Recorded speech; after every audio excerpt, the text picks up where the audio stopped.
झांसी में आज कांग्रेस जनों ने भाजपा नेता पूर्व सांसद एवं कालकाजी से विधानसभा प्रत्याशी रमेश बिधूड़ी के खिलाफ नवाबाद थाने में शिकायत देकर शिकायत दर्ज करने की मांग की। भारतीय राष्ट्रीय कांग्रेस के मीडिया पैनल लिस्ट प्रवक्ता एवं उच्चतम न्यायालय के अधिवक्ता गौरव जैन की ओर से दी गई शिकायत में बताया गया कि 5 जनवरी 2025 को एक सार्वजनिक सभा के दौरान रमेश चंद्र बिधूड़ी, जो भारतीय जनता पार्टी के नेता पूर्व सांसद एवं वर्तमान विधायक प्रत्याशी हैं, ने पार्टी की नेता और सांसद श्रीमती प्रियंका गांधी के खिलाफ अत्यंत अपमानजनक, आपत्तिजनक और अशोभनीय भाषा का उपयोग किया है। यह टिप्पणी सार्वजनिक मंच पर की गई, जिससे न केवल श्रीमती प्रियंका गांधी जी की गरिमा और सम्मान को ठेस पहुंची, बल्कि यह सार्वजनिक अशिष्टता और देश की महिला जाति की गरिमा का अपमान भी है। ऐसी हरकतें लोकतांत्रिक सिद्धांतों और राजनीतिक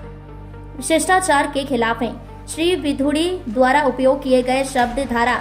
79 बीएनएस राष्ट्रीय सुरक्षा उल्लंघन अधिनियम के तहत आते हैं, जो कि भारतीय दंड संहिता की धारा 509 के समक्ष है। धारा 509 आईपीसी के अनुसार जो कोई किसी महिला की गरिमा का अपमान करने के उद्देश्य से कोई शब्द कहता है, कोई ध्वनि करता है या कोई संकेत करता है या कोई वस्तु प्रदर्शित करता है जिसे वह महिला सुन सके या देख सके, तो उसे दंडित किया जाएगा। शिकायत में रमेश चंद्र बिधूड़ी के खिलाफ धारा 79 के तहत तुरंत एफआईआर दर्ज कराने तथा मामले की जांच कर आवश्यक कानूनी कार्रवाई किए जाने और इस तरह के आचरण की पुनरावृत्ति न हो, यह सुनिश्चित किए जाने हेतु तुरंत कार्रवाई किए जाने की मांग की।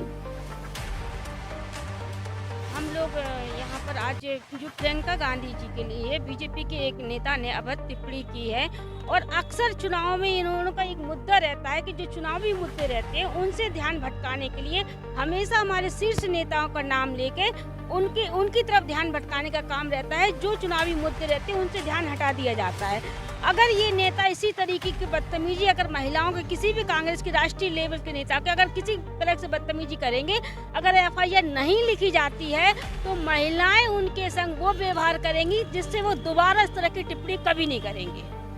हम लोग ये चाहते हैं कि इस तरह की टिप्पणी जो प्रियंका गांधी के लिए कही गई है, तो उन नेताओं के घर में ही माँ बहनें हैं, क्या वो अपनी माँ बहनों को नाम लेके उधार नहीं दे सकते थे जो आपने प्रियंका गांधी जी का नाम लिया है? तो हम ये चाहते हैं कि ये तो हम लोग को एक गांधीवादी तरीके से हम एफआईआर लिखवाने आए हैं। अगर दिल्ली में महिला कांग्रेस अगर सजग हो गई ना, तो ऐसे नेताओं का मुंह तोड़ जवाब चप्पलों से दिया जाएगा।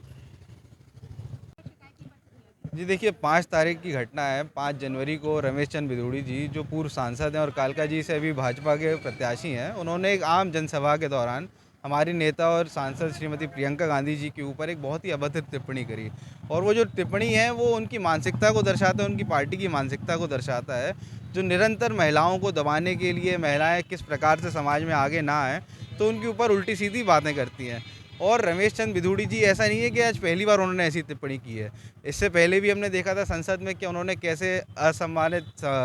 शब्दों का प्रयोग करा था, अमर्यादित बयान उन्होंने दिए थे। तो हमारी बस पुलिस अधीक्षक जी से यही मांग थी कि उन्होंने जो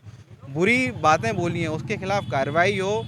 धारा 509 जो पहले आईपीसी में होती थी, अभी धारा 69 बीएनएस में है, उसके अंदर उनके ऊपर कार्रवाई हो और उनके ऊपर एफआईआर हो। अगर एफआईआर नहीं होती है तो हम सभी कांग्रेस जन जो हैं, यहाँ पर हमारे अध्यक्ष जी मनोज गुप्ता जी और तमाम सभी लोग, सीताराम कुशवाहा जी वगैरह, वैभव भट्टा जी वगैरह सब लोग हैं, देशराज जसारिया जी हैं,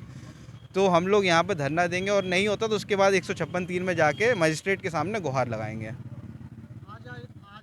अभी पुलिस अधीक्षक जी ने बोला है कि चूँकि यहाँ पर जो एसएचओ हैं वो इंचार्ज जो हैं वो नहीं है, सेकंड इन कमांड जो है वो यहाँ पर हैं, तो उन्होंने हम लोगों को आश्वासन दिया है कि ये जो कंप्लेंट्स को आगे फॉरवर्ड करेंगे, और अगर ये नहीं होता आगे तो हम लोग कल इसकी वापस से आगे जांच कराएंगे, बात करेंगे, और नहीं होता तो फिर हम लोग धरना देंगे और आगे उसके 156(3) में पैरवी कराएंगे।